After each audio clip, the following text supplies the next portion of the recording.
Hello. Gopi గారండి? అవునండి. నమస్తే తమ్ముడు గారు. అది పీడిఎఫ్ పంపారు కదా, అది ఒక ప్రింట్లో వచ్చిందండి. మా విశ్వాసం ఇచ్చాను, చదువుతున్నానండి. చదివితే మరి దీంట్లో తప్పేం కనపడతలేదు. అయ్యో, సళ్ళు పిసుకుతాం డైరెక్ట్గా ఉంది కదా. ఇక మా వాడికి ఇస్తున్నాను సార్, మాట్లాడండి. హలో. ఏం సార్, దాంట్లో ఏం తప్పులు లేవా?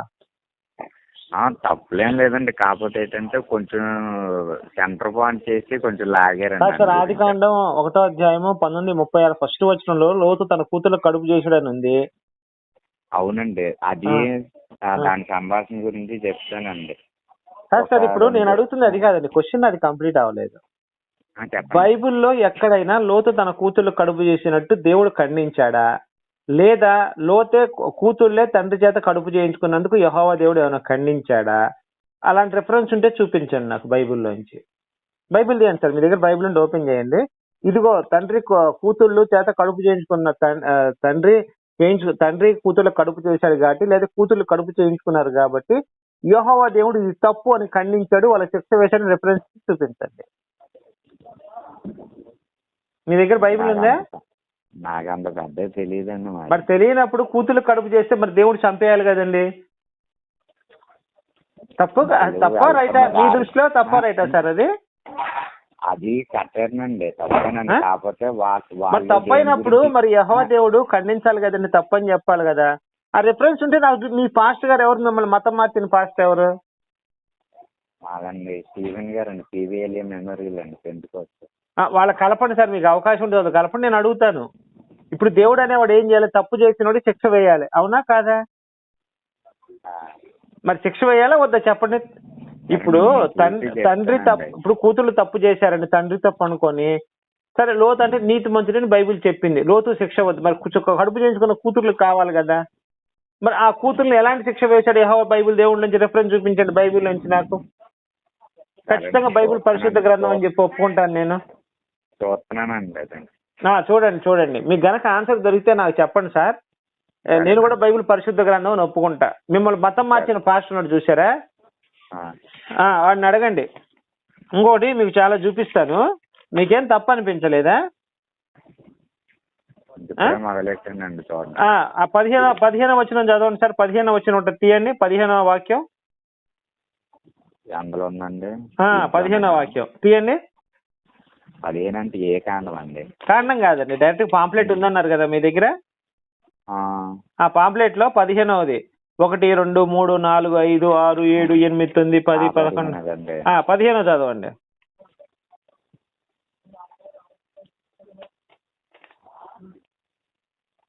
ఆమె అతి ప్రియమైన లేడీ, అందమైన దుస్తు, ఆమె రొమ్ముల వలన నీకు ఎల్లప్పుడూ తృప్తి నొందించు, ఆమె ప్రేమ చేత నిత్యము బంధుడవై ఉండదు.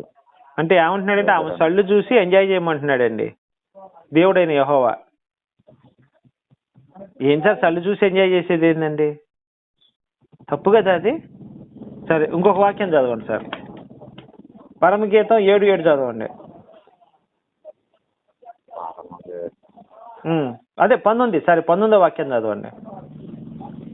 ఇది చూసానండి. సరే నెక్స్ట్ 20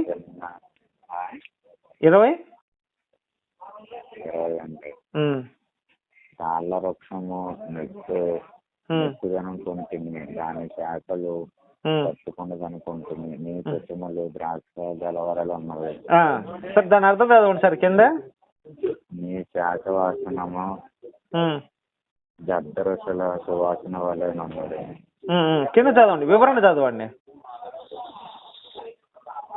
తాడి చెట్టు మీద ఎక్కువగా అనుకున్నాం, దాని శాఖలు మంచి పట్టుకుందాం అనుకున్నాం, ద్రాక్ష గలవలే ఉన్నది. ఏం సార్ ఇది ఆడవాళ్ళు చదువుతారండి? ఇప్పుడు మీ ఇంట్లో ఆడవాళ్ళు ఎన్ని చదువుతారా మరి?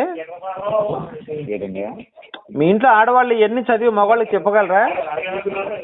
లేదండి. నీ సళ్ళు ద్రాక్ష గెలల వలె ఉన్నాయి, నీ సళ్ళు గెలల వలె ఉన్నాయి, ఇవన్నీ చదువుతారండి మరి మీ ఇంట్లో ఆడవాళ్ళు? లేదండి. ఇంకోటి చూడండి సార్, 23వ చదవండి. నేను ప్రాకారం నేను మీరు చదవలేదు, నేను చదువుతానండి. 23ది పరమగీతం 8:10. నేను ప్రాకారం వంటి దానిని నా కుచముల దుర్గములాయను, అందువల్ల అతని దృష్టికి నేను క్షేమం పొందిన. ఏమంటున్నాడంటే నా సళ్ళు, ఈ అమ్మాయి చదువుతుంది అనమాట, నా సళ్ళు నిటారుగా నుంచొని ఉన్నాయి, కిందగా జారిపోలేదు, అందుకే నన్ను ఇష్టపడ్డాడని చెప్తుంది. ఇంకోటి సార్, ఇంకొకటి ఉంది చూడండి, ఇంకో మంచి వాక్యం చదువుతాను. యెహెజ్కేలు 23:20. గాడిద గుర్రం చూడండి సార్, 30వ వచనం. బాబు అయ్యగారు 30 తీయండి, 30వ వచనం తీయండి. యెహెజ్కేలు 23:20 ఉంటుంది. గాడిద గుర్రం అంటే సిగ్గుమాల మోహం గల వికటాండ్రయందు మోహం నిలుచుండను. అంటే గాడిదంత మడ్డ, గుర్రం అంత మడ్డ ఉంటే కానీ ఈ స్త్రీలు తృప్తి పడతారట సెక్స్ లో. ఏమండి ఉన్నారా? అవునండి. మరి ఇవన్నీ చదువుతారా మీ ఇంట్లో ఆడవాళ్ళు పరిశుద్ధ గ్రంథాన్ని? చెప్పండి. ఏమండి చెప్పండి. మరి ఏం సార్, ఏం చేద్దాం చెప్పండి. నాకు ఐడియా లేదండి. ఆదికాండం 38:9-10 అండి. అదే 4వ వచనం. వదిన కడుపు చేయడానికి వీర్యం తీసుకెళ్లి నేల మీద వేసేస్తాడండి. వాళ్ళు వదిన ఉంటది, అన్న చచ్చిపోతాడు, వదిన ఉంటది అనమాట ఇంట్లో. వదిన దగ్గరికి వెళ్ళి బలవంతాన ఆమె మీద సెక్స్ చేస్తాడు. ఆమెతో చేసినప్పుడు వీర్యం లేదు, ఆమె లోపల అదే పూకు అంటారు కదా, దాంట్లో వేయకుండా నేల మీద వేసేస్తాడు. యెహోవా దేవుడు కోపం వచ్చి చంపేస్తాడు.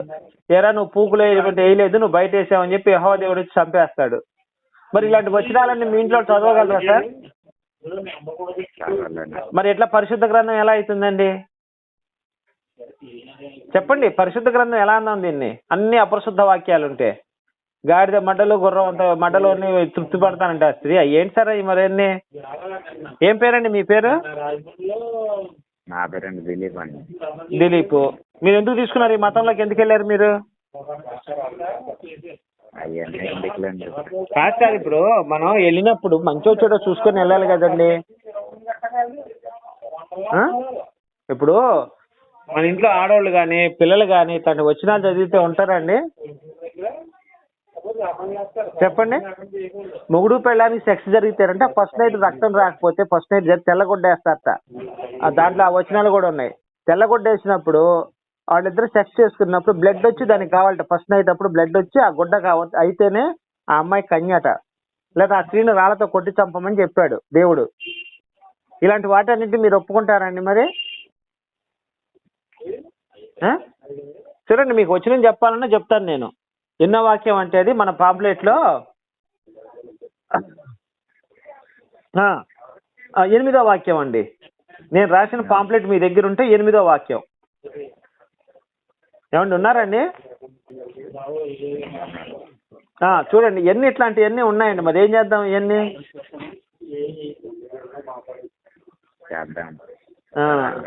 అందుకని మీరు ఈ దరిద్రాన్ని వదిలేసి చక్కగా సార్, చక్కగా మంచిగా హాయిగా హిందూ